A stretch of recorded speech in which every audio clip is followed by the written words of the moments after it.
अस्सलाम वालेकुम जी। आप तमाम ने देखा जो सबसे ज़्यादा औरत पे बोलने वाले थे, आज वही औरत के हाथों बहुत बुरी तरह से हनी ट्रैप हुए। जी हाँ, लोग के हमेशा औरतों पे इस तरह से चढ़ के बोलते थे जैसे एक रिक्शे वाले के ऊपर कोई प्राडो वाला बोलता है, या फिर इस तरह समझ लीजिए कि जैसे कोई बहुत कमतर जात समझते थे ये औरतों को, और आज औरत के हाथों पिस गए हैं। और इनका मौसूफ का कहना ये था, जब इनके साथ ये सारा ट्रैप हुआ, ये हनी ट्रैप में जब आए, तो इन्होंने कहा जी कि मेरे साथ एक बड़ा बड़ा स्कैम हुआ है, और स्कैम में ये हुआ है कि जी मुझे किसी ने अगवा कर लिया।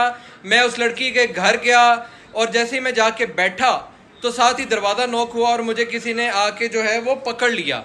मगर मज़ेदारी की बात आपको यहाँ पे ये बताता चलूँ कि खलील साहब का कहा कि जनाब मैं तो उस दिन बकायदा अव्वल तो मैं महज्जत की नमाज और सॉरी फजर की नमाज पढ़ के गया था। अभी फजर की नमाज पढ़ के गए थे तो ये हाल था इनका कि ये शमकत भबकत चीकी पाटे और लोलो पोपो सारी करने में मसरूफ़ थे। और आज मैं मौसूफ का एक और इंटरव्यू सुन रहा था जिसमें उनका कहना ये था कि जी ये जो कुछ भी हुआ है, यानी कि जो आप पीछे स्क्रीन में मुलाहिजा फरमाएंगे कि ये जो कुछ भी हो रहा है ये सारा मुझे गन पॉइंट पे किया गया था। मज़ेदारी की बात यह खलील साहब, आप गन पॉइंट में इतने मगन थे कि मैं कहता हूं कि आप बिपाशा बासु को और पामला एडसन को भी भूल गए हैं कि आप सबको ख़त्म है, आप पे एंड है। जितने प्यार से आप प्यार में मसरूफ़ थे, वो लग रहा था कि आप बड़े दिल से उस करैक्टर में खुब के डुब के और आप तर गए हैं, बल्कि आप तर नहीं गए बल्कि आप बढ़ गए हैं। आप अपनी कीमती राय से ज़रूर आगाह कीजिएगा कि खलीलुर रहमान कमर साहब का जो ये चीकी पाटे पार्ट 2 निकला है, आप इससे